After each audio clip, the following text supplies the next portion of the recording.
Hello everyone, this is part 7 of What If Naruto Escapes Konoha to Rebuild His Life, and I hope you guys enjoy this video and to like, to subscribe, to share, and check out the playlist, to see more comment down below.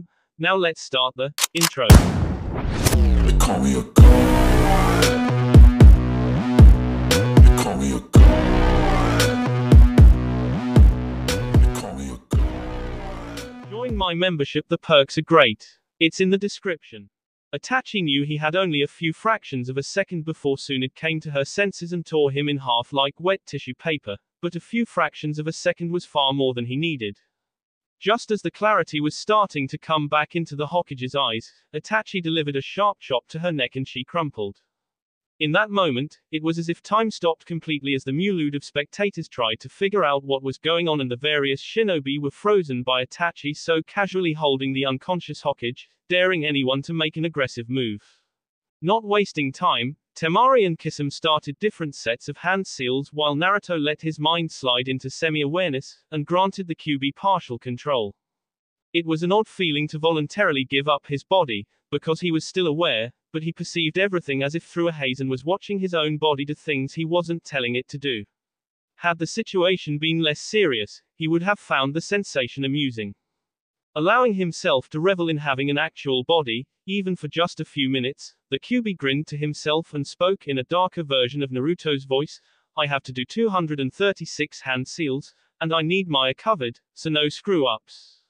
Naruto's body started to move, and for just a second or two, all three were forming seals. Temari was the first to finish her jutsu, and as soon as she started to whip open her fan, Naruto and Kisame took steps back, still forming seals, to get out of the line of fire. Kazenenshu no Jutsu. As had been planned, she aimed intentionally high, so the superheated blast of air only skimmed the crowd, knocking a few people over and singing a few hairs. It was, however, plenty to send the citizens into a panic. It took only moments for chaos to break out, and in this time Kisame finished his seals, Kirigakure no Jutsu. The group formed a tighter circle as the mist rolled in, and the ball was in the opponent's court. As he had a tendency to do, Itachi immediately analyzed the situation. The QB was slightly clumsy controlling Naruto's, so it was the Uchiha's prediction that it would be about a minute and a half before the jutsu was complete.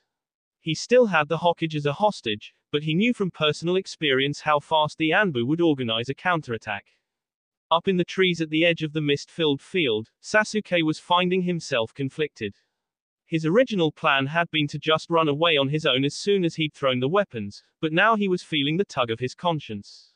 It wasn't with regards to any of his rescuers, as Sasuke had not doubt that one way or another, Itachi and Naruto would make it out alive. Instead, he found his concern focusing on a white-haired medic nin who was currently being restrained below him. As much as it irked him, Kabuto had always been a loyal servant, and now he was in desperate need, with no one else to help him.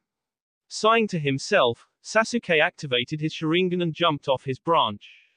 He fell through the air without so much as a whisper, and once he could see the backs of three figures he coiled his whole body up like a spring. Once he was only a couple feet above them, the Junin felt his presence and started to look up, but he exploded into action, driving the left Junin back with a blow to the jaw and sending the right Junin reeling with a kick to the stomach. Even after this little acrobatic display, he hit the ground running, and after realizing what had just happened, Kabuto followed a few steps behind him. When the two of them reached Itachi, he barely even acknowledged them before starting to speak. QB needs another minute to finish his jutsu, and the Anbu will make an assault in 16 seconds. Temari will take the Hokage while Sasuke, Kisame and I deal with the Anbu. Kabuto looked slightly confused. What do I? You. Itachi said abruptly, stay here and don't get in the way. Are there any problems with the plan? No, good. Temari had the blissfully unconscious Tsunade quite literally dropped into her hands, and moments later she felt the approach of a group of high-level shinobi. Hefting Samehada, Kisame grinned, here they come. Sasuke glared at his brother, I can't believe I'm doing this. Itachi relaxed his body in preparation for combat. Naruto would rather we not K people, but do what you must. He paused for a second. Go. They dove into the mist. Slash dash slash dash slash dash slash dash slash dash slash dash slash dash slash dash slash dash slash dash slash dash slash dash slash dash slash dash slash dash slash. Immersed in fog, Kisame lifted his sword with two hands and went into a stance reminiscent of a batter awaiting a pitch and spoke in an exaggerated announcer's voice, "Now we have Kisame at bat." He felt a disturbance in the mist, and swung, catching an Anbu in the chest and sending him flying back from whence he had come. The Shark Man sunk into his stance a second time. "That's a home run, folks, let's see if he can do it again." Moments later, a second Anbu advanced more cautiously. Kisame again swung, but his opponent danced just out of range. Thinking he had caught his adversary off balance, the Anbu darted forward, only to realize he had underestimated the speed at which Kisame could reverse his swings. The second Anbu found himself flying backwards, and the Shark Man continued with his announcer's voice, "Unknown to the other team, Kisame is a switch hitter." Another home run. The squad commander, moving very carefully, made his way through the mist toward Kisame's position, followed closely by the rest of his team. He raised his hand as a signal to stop, and advanced the last few yards alone, trying to catch a glimpse of the blue-skinned man through the mist. The Anbu leader took another step forward, and Kisame, only a couple of feet away, swung with all his strength. The Anbu went hurling backwards, and moments later Kisame heard the sound of B colliding. He took a few steps and saw a conked-out commander on top of his swirly-eyed team. He smirked, "There it is, folks. Kisame scores a grand S. Slash dash slash dash slash dash slash dash slash dash slash dash slash dash slash dash slash dash slash dash slash dash slash dash slash dash slash dash slash dash slash." Elsewhere in the fog, Itachi and Sasuke had their own Anbu to deal with. So far, things hadn't been going so well, as the two brothers kept getting in each other's way. Their fighting styles were similar, but just different enough that their rhythms conflicted with each other. Sasuke landed next to his brother and his eyes darted left and right. They were surrounded. Itachi could feel the Anbu closing in. "You know what our problem is, Sasuke?" Sasuke glared. "What? We're focusing on our differences, rather than taking advantage of our similarities." As he spoke, Itachi regressed from Mangekyo to normal Sharingan. Itachi started to tap his foot to a silent beat, and Sasuke rolled his eyes. "You can't be serious. I haven't done that exercise since I was 6 years old." Itachi's foot taping became more insistent, and when a kunai whizzed by Sasuke's head, he reluctantly started to tap along with his brother. When they had been young, they had been taught that the best way to fight with someone else was to perfectly synchronize everything you did. The way they had been told to achieve this was to, right before combat, get their internal rhythms to line up by tapping their feet in time. The Anbu were approaching, but as Sasuke focused on the beat, he could feel his heartbeat and breathing change to match his tapping foot. He started to hear the tapping in his head, and soon his foot stopped moving, and the silence told him Itachi's had as well. His whole body now seemed to be operating on that beat in his head. Tap, tap, tap. Itachi and Sasuke shifted their positions so they were back to back. Tap. The mist swirled and the attack began. Tap. Sasuke tossed a kunai into the air while Itachi sent an Anbu flying with an uppercut. Tap. Itachi grabbed the kunai from the air while Sasuke exchanged blows with another Anbu. Tap. Itachi went into a low spin while Sasuke jumped into a spinning kick, Itachi dragging his kunai across the thigh muscles of Sasuke's opponent and Sasuke kicking over his brother's head to send yet another Anbu away with broken ribs. Tap. Itachi reached behind him into his little brother's pocket and grabbed one end of a coil of wire, Sasuke grabbing the other a moment later. Tap. Itachi and Sasuke sprinted away from each other, keeping the wire almost taut between them. Tap. Sasuke curved left and Itachi right, running in a large circle. Tap. The two brothers passed each other, forming a quickly tightening loop of wire. Tap. The both felt something catch at the same time and increased their speed, not willing to let their victims get away. Tap. They looped around again and met each other in the middle, then ran side by side until the wire was pulled as tight as it would go. Within the mist, 4 Anbu were caught in the razor-sharp wire and were trying to free themselves. Tap. Itachi passed his end to Sasuke, who flashed through some seals. Tap. Sasuke held both ends in his right hand, Yorozudori. Lightning arced over Sasuke's body and tore down the wire. For a few seconds, the wire crackled with energy, and Itachi could feel his hair stand on end while he was 10 feet away. The energy subsided and Sasuke dropped a still smoking wire to the ground. "That," he said breathlessly, "is a jutsu I invented to use on you." Itachi looked on calmly. Yorozudori, 10,000 birds. I don't suppose there's any point to checking on our Anbu friends. Still out of breath, Sasuke laughed throatily. With that much electricity going through them, they'll be out for at least a few days. Slash dash slash dash slash dash slash dash slash dash slash dash slash dash slash dash slash dash slash dash slash dash slash dash slash dash slash dash slash dash slash dash slash. Outside the mist, Kakashi watched. It was like a wall of white, dividing the field in two. On one side was mass panic as the citizens of Konoha pushed to get away, and on the other side was absolute silence. 2 full squads of Anbu had already been deployed into the fog. There had been the sounds of combat, a large surge of chakra, and now nothing. Slash dash slash dash slash dash slash dash slash dash slash dash slash dash slash dash slash dash slash dash slash dash slash dash slash dash slash dash slash dash slash dash slash. QB had been mentally counting his seals as he went, to be sure he hadn't missed any. 232,233,234,235,236, done. There was no jutsu name called, but Naruto, who had been just starting to enjoy not having to tell his body what to do, suddenly found himself back in control just in time to feel a wave of chakra emanate from Sere Kirit. Next to him, Temari and Kabuto shivered. Kisame, Sasuke, and Itachi immediately felt the wave and rushed back towards Naruto. Within seconds, the great chakra had covered the entire village, and then it vanished. The chakra was gone, yet every person in the village, shinobi or otherwise, felt something was wrong with the air.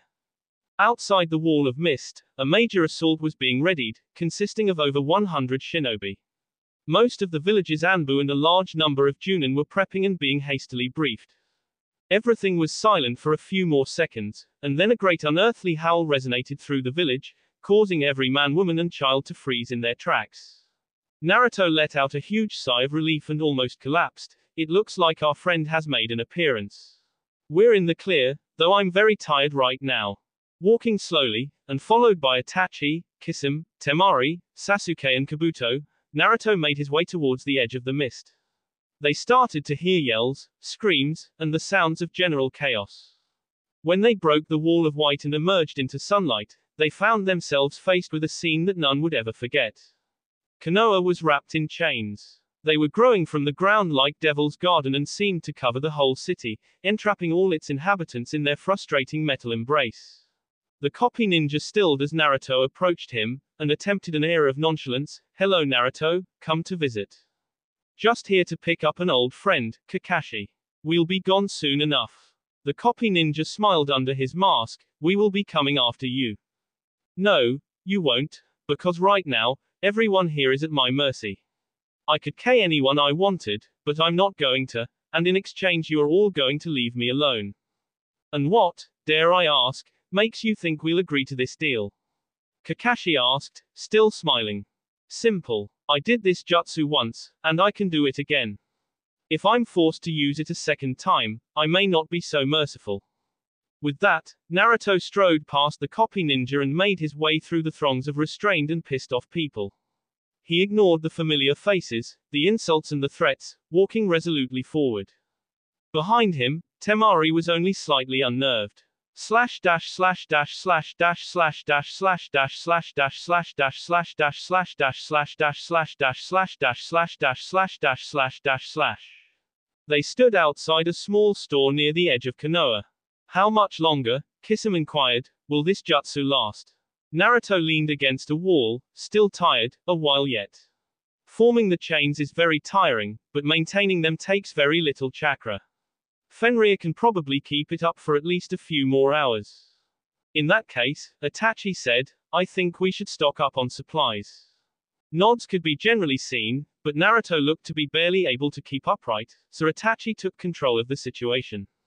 Naruto will rest here, the rest of you, grab whatever you think might be useful. With that, they set about the systematic looting of the store while Naruto sat outside on a deserted street.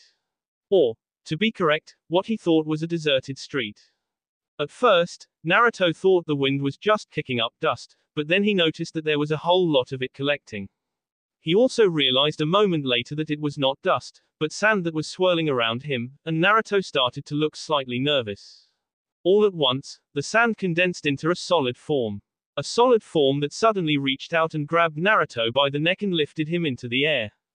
Now most definitely nervous, Naruto grinned. Gaara, nice to see you again.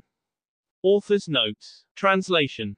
Yorozudori, 10,000 birds. Kirigakure no Jutsu, hidden mist technique. Kei's Nenshu no Justu, burning winds technique. To be clear before people start freaking out, there shall be no Itasaku. This chapter was plagued by many delays, mostly due to two things: Harvest Moon and final exams. For those who don't know, Harvest Moon is a game about farming. Yes, that's right, farming. It also has the honor of being the most addictive game I've ever played, beating out FFX, which used to hold that coveted position. In one weekend, I played Harvest Moon for 40 hours. Final exams are a less fun cause for delay, but sadly are somewhat important. As a consolation for the lack of plot, I give you a little random thing I liked, but knew wouldn't fit anywhere in the story. Bonus. Sasuke glared balefully at his brother. Yo mama's so stupid. At bottom of application where it says sign here, she put Sagittarius. Itachi glared back. Yo mama's so stupid. I told her Christmas was just around the corner and she went looking for it. Sasuke's eyes narrowed. Yo mama's so fat. Her has its own congressman. Itachi's hands tightened into fists. Yo mama's so fat, she fills up the bathtub, and then she turns on the water. Sasuke activated his Sharingan. Yo mama's so ugly, people go as her for Halloween.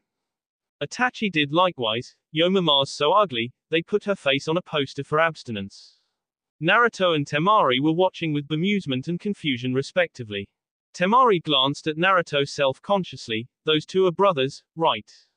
Naruto nodded. Yeah. So they have the same. Yeah.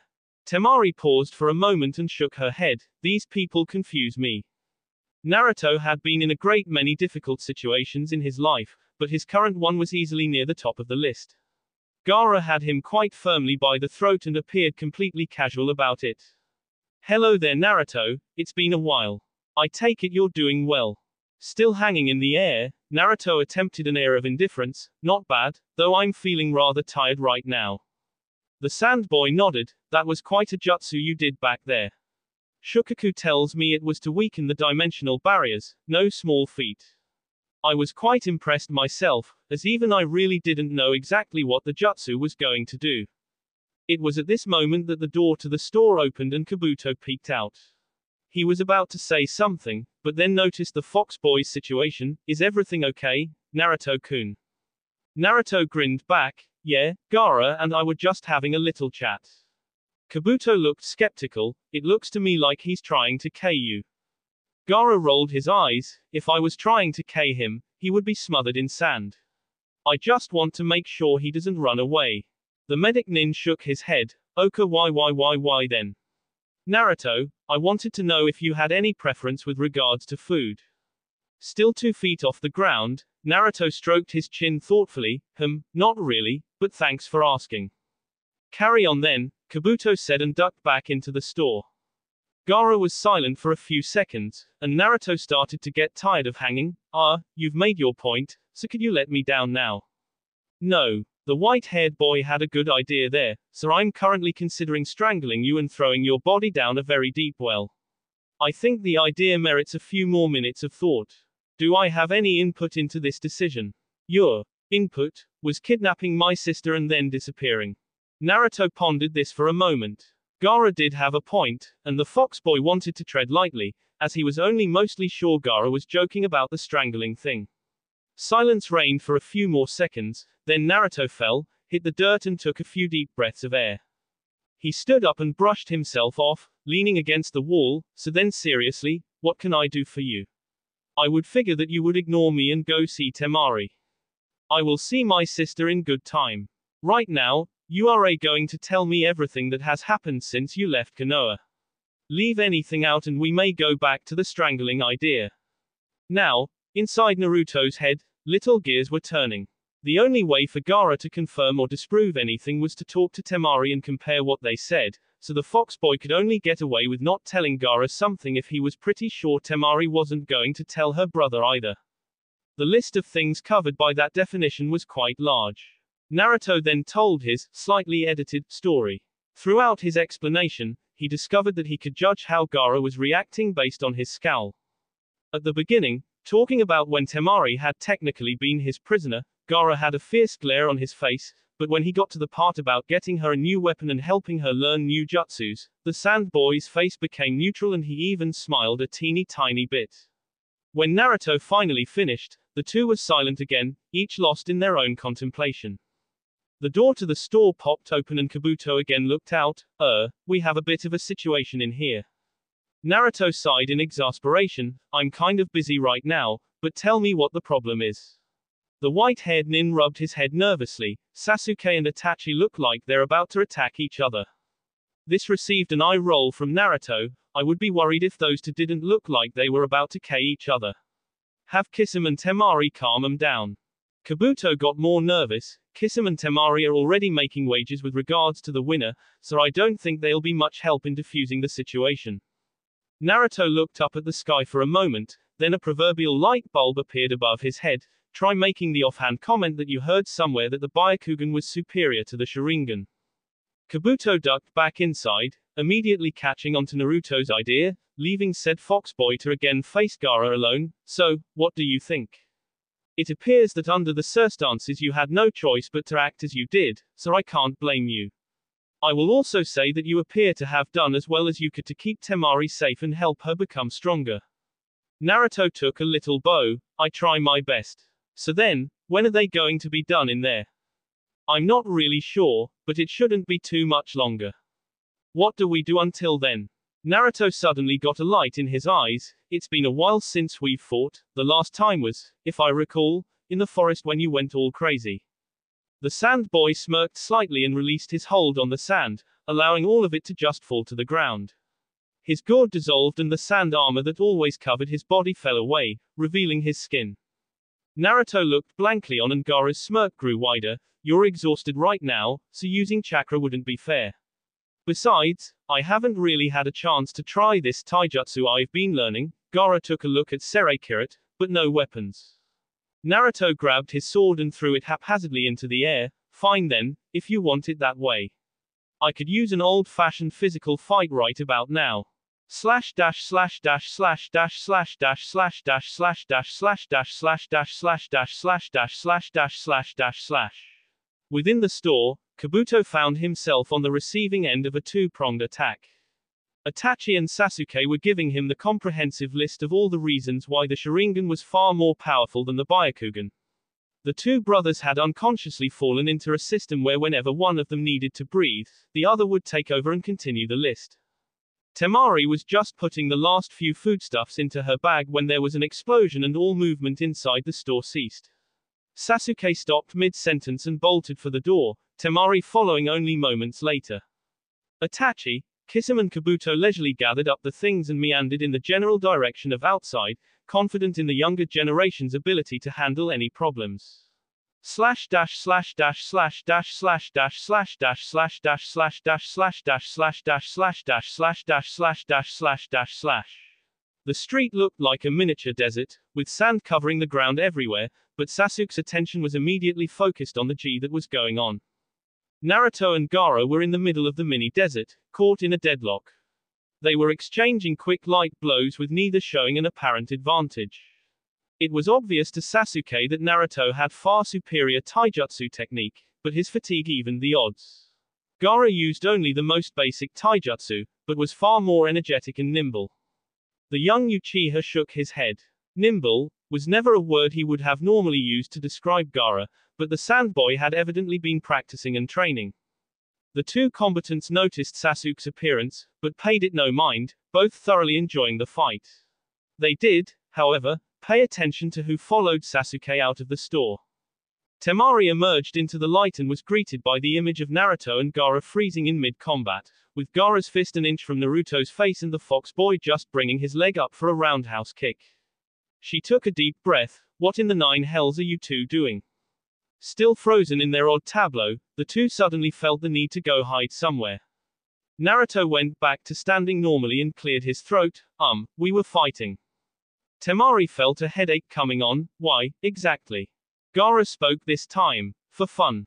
Sasuke felt the need to bring up a point. What was it that exploded?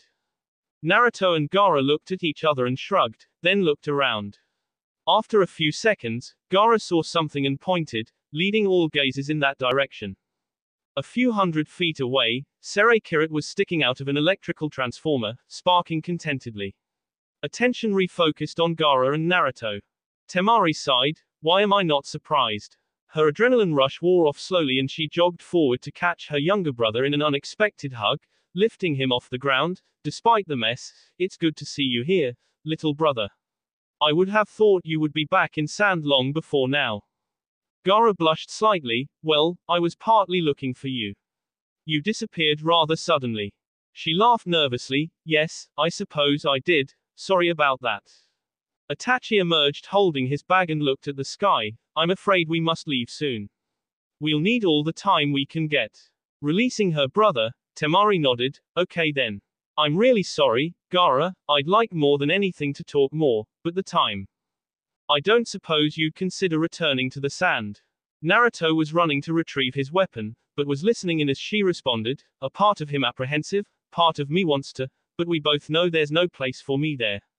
Not only that, it would ruin relations with Konoha. In fact, you probably shouldn't tell anyone you've even met me. Gaara looked at the ground. I guess. She gave him another quick hug. Tell you what, we'll come visit sometime, since I'd like to see Kankuro too. You just head back to the sand and don't worry, I can take care of myself. Itachi almost growled, we need to go now. Naruto returned, almost stumbling, with his sword in tow. Itachi's right. All of Konoha will be coming after us. Gaara nodded, but suddenly grabbed his sister's wrist. You promised to visit, don't forget. Naruto laughed. Oh, we'll be sure to, just you wait. Next time, we'll do some real sparring. 18 hours later. Camp had been hastily set up, and its occupants were in various states of mind. Sasuke and Temari were sleeping like logs after the ridiculously long run. Naruto was feeling refreshed as he had been carried by Kisame for a few hours and was out setting up a perimeter, and Kabuto, Itachi and the aforementioned Shark Man were sorting through the supplies. Kabuto was currently looking through the duffel Itachi had filled with a sweet drop. There appears to be nothing in here but Pocky and Tang. Was something wrong, Itachi-san? Itachi tried to look innocent, which he failed miserably at. No, I chose what I thought to be most important. Kisame dug through another one of the bags, and suddenly grinned in his unique sharky way. You know what I'm thinking right now. Itachi's eyes narrowed sharply. Yes, and this is not the time. Kabuto looked confused. What?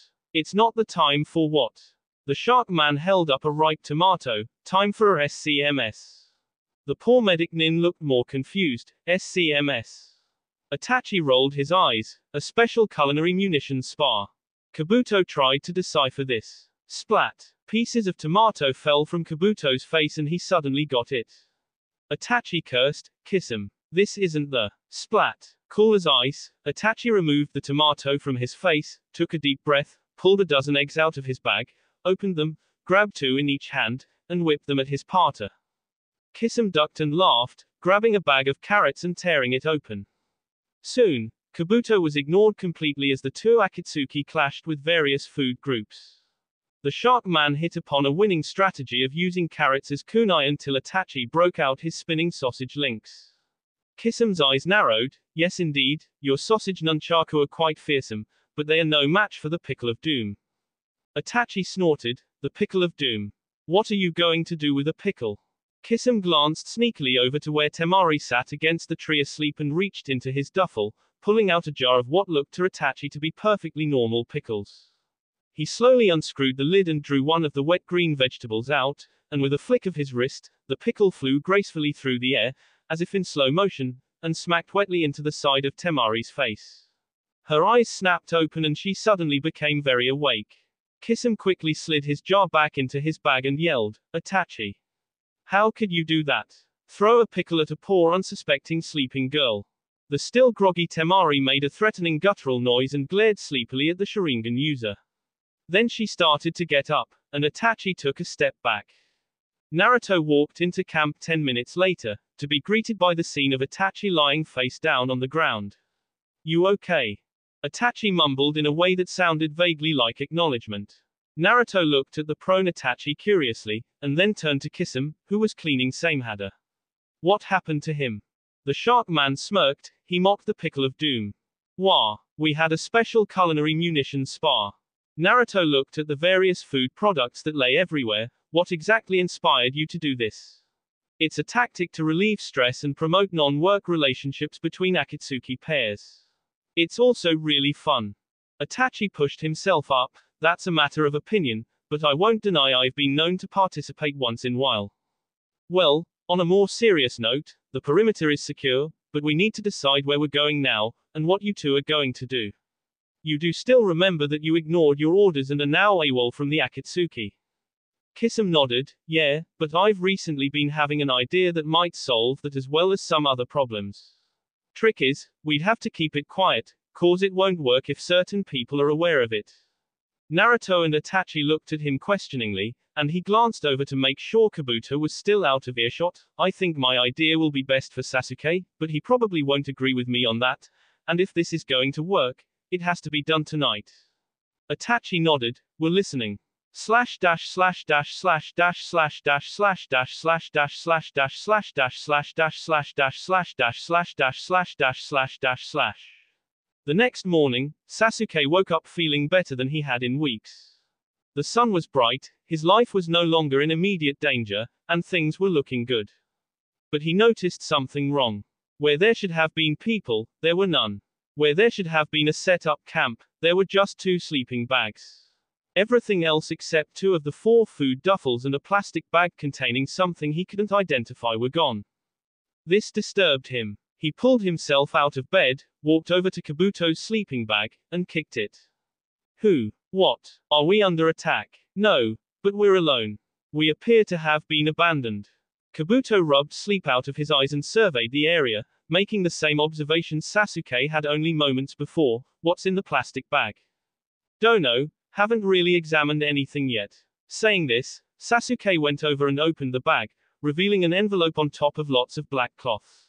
He pulled out the envelope and tossed the bag to Kabuto, who began rummaging around. The Uchiha examined the outside, which seemed normal, and tore it open, unfolding the 2 sheets of paper inside. The first one had only a couple of lines in what Sasuke recognized as his brother's slightly scratchy writing. It said, "Congratulations, you've been promoted." Shaking his head, Sasuke turned to the second page, which was significantly longer. "Within the country of lightning, there is a lord named Mamoru Shinobu. He has an estate 113 miles east of the capital. He is to be eliminated. It shall be made to appear as if his wife killed him. Payment shall be 1,200,000 yen. It was obviously a mission assignment, but there was nothing to suggest where it had come from.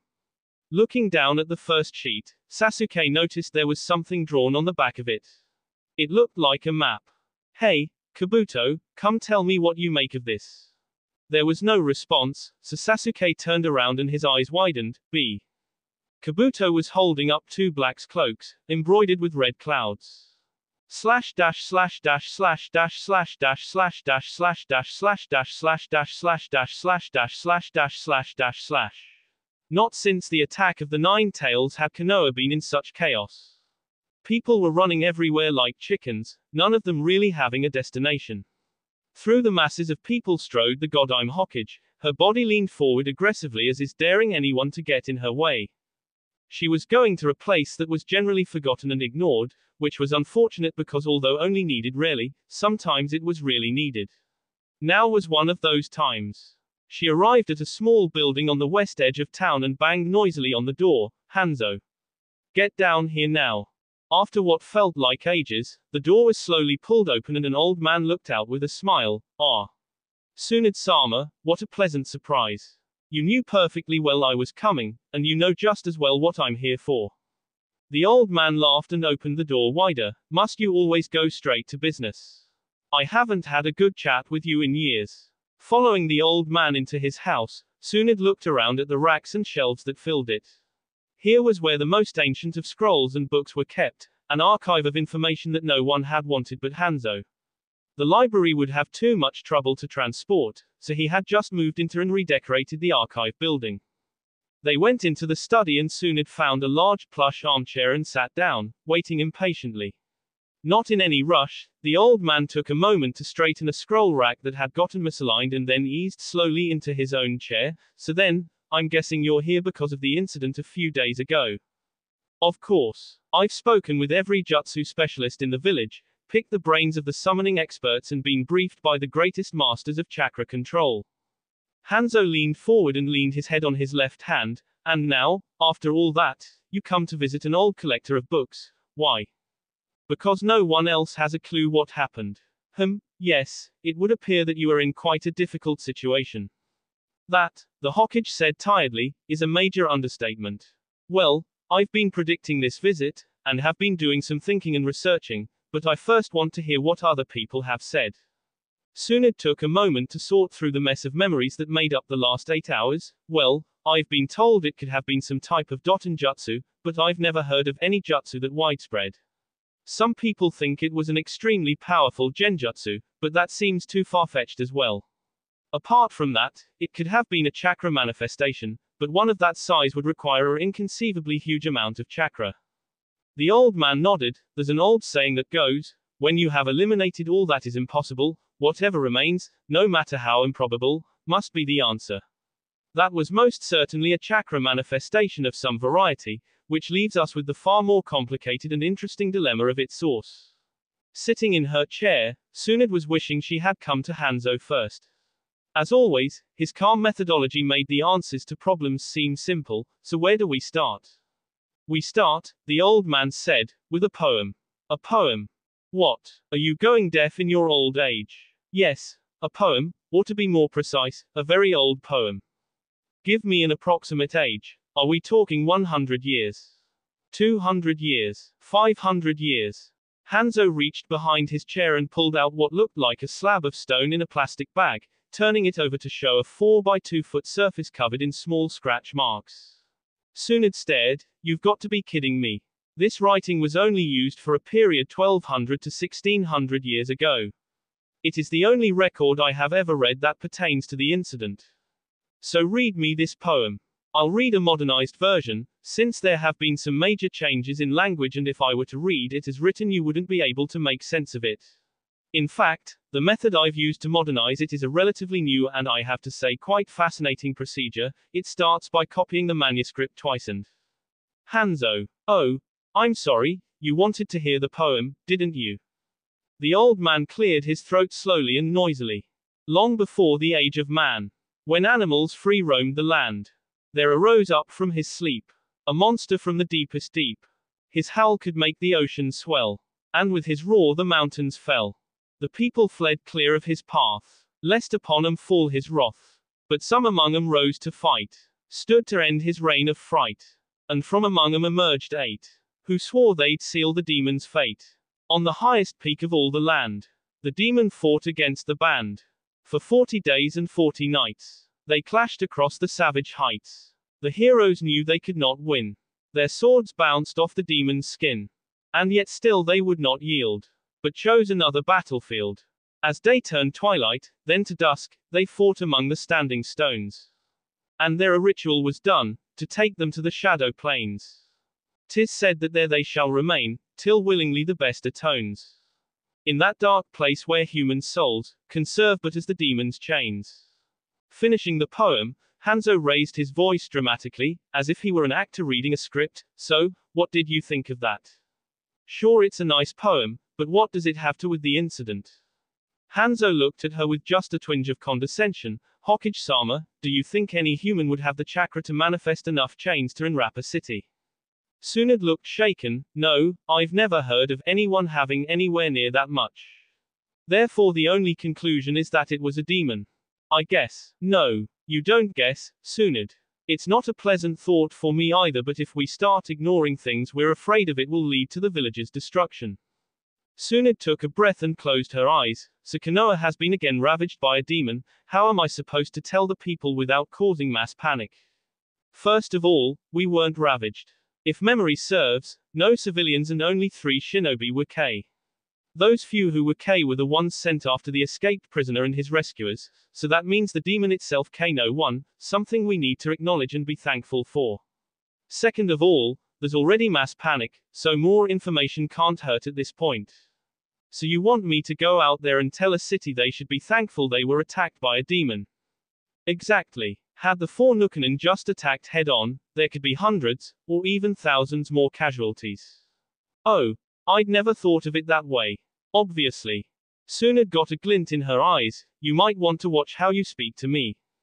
To her shock, Hanzo laughed openly at her. You've become far used to your position intimidating people, Tsunade. I was a Junin before you were even born. In fact, you might remember it was me who oversaw your Junin exam. The Hokage did indeed remember. She had been completely confident in her abilities, only to be thoroughly thrashed by Hanzo, who even then, at 46, had been old for a shinobi.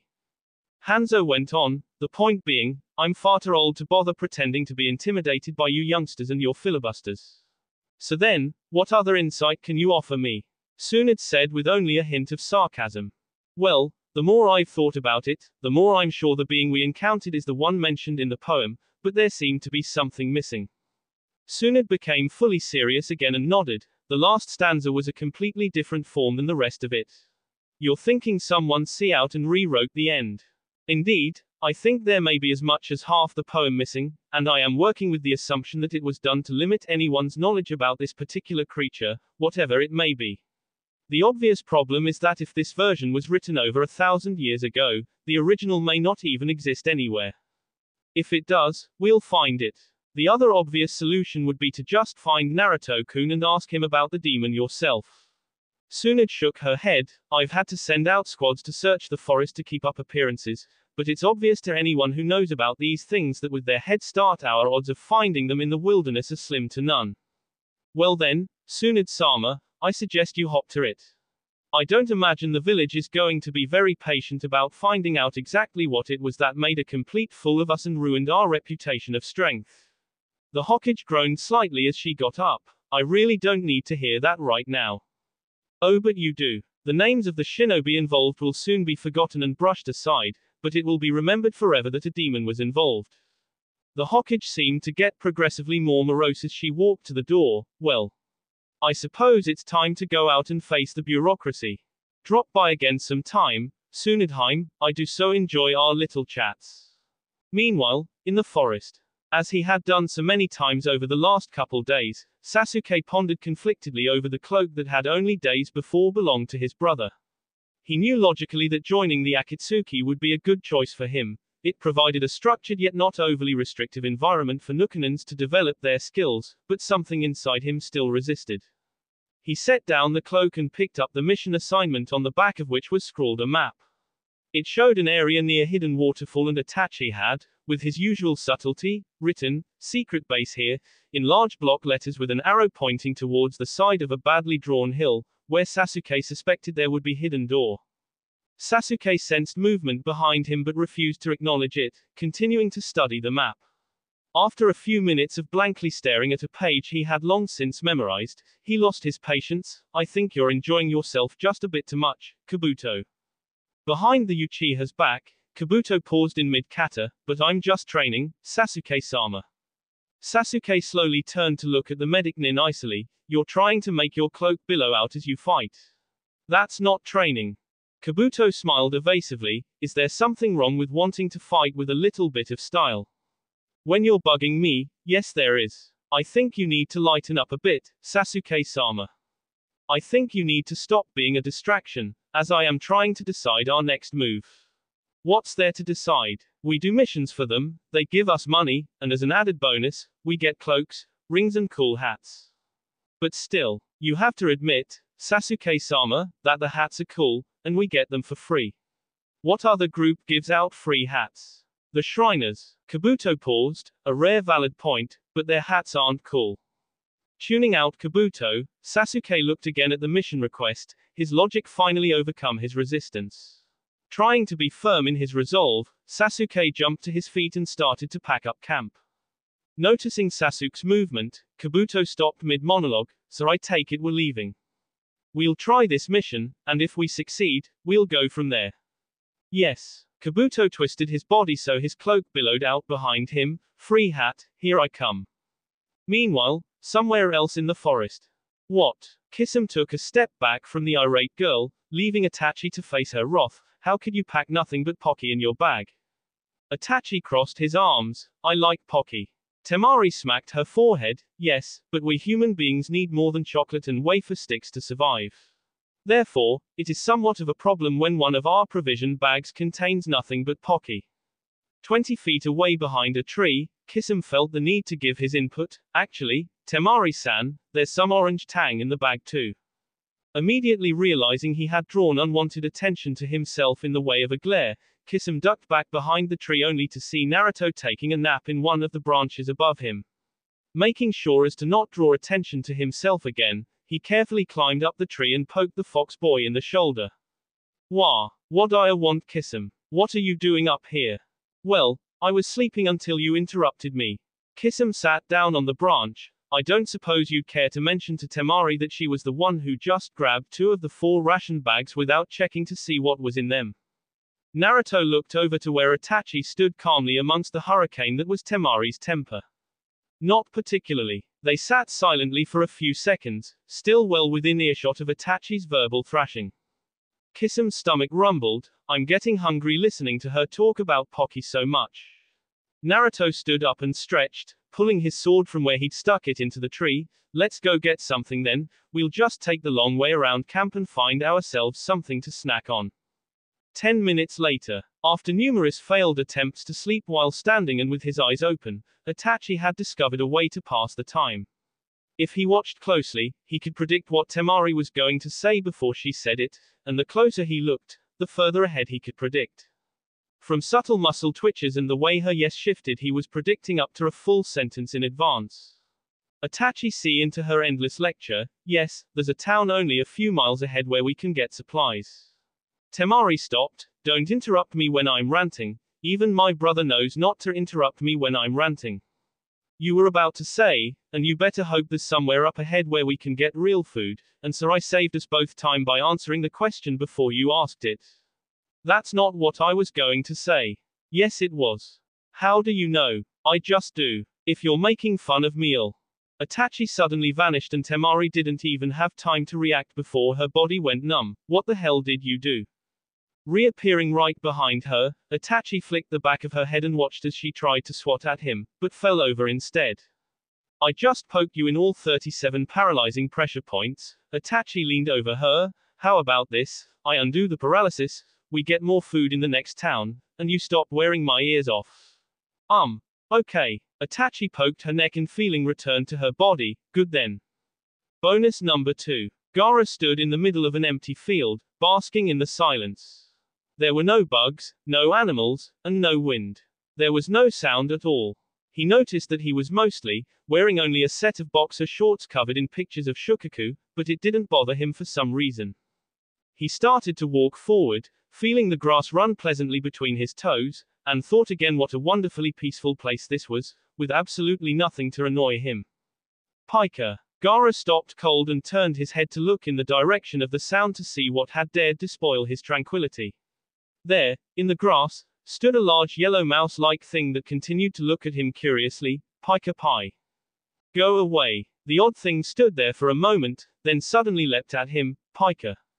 Electricity crackled in the air as the yellow rodent flew towards him and Gaara, being Gaara, reached out with his sand and crushed it into AB pulp. Now back in his world quiet, Gaara was happy for only a couple seconds when his silence was broken again. Noooooooooooooo. Pikachuuuuuuuuuu.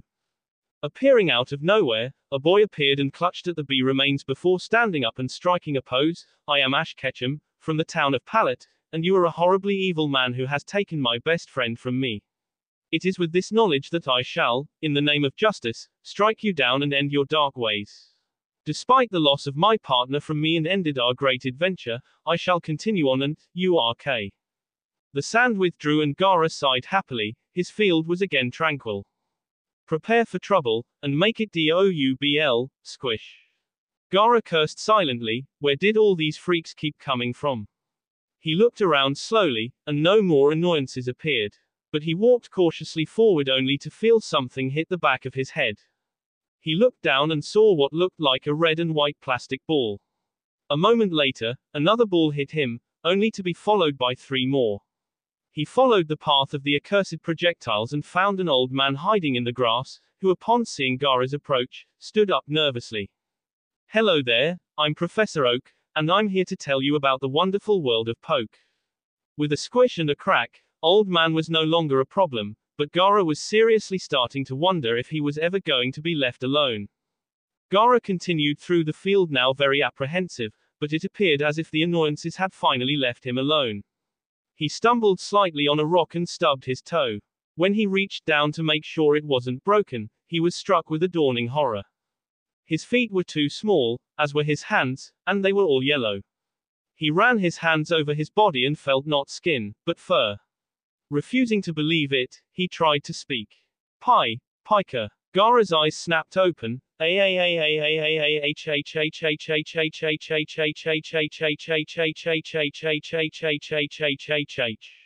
Kankuro burst in the door. "Gaara, you okay? What the hell was that?" Quickly realizing he was in bed, Gaara calmed down. "I'm fine, just a nightmare, I'm fine."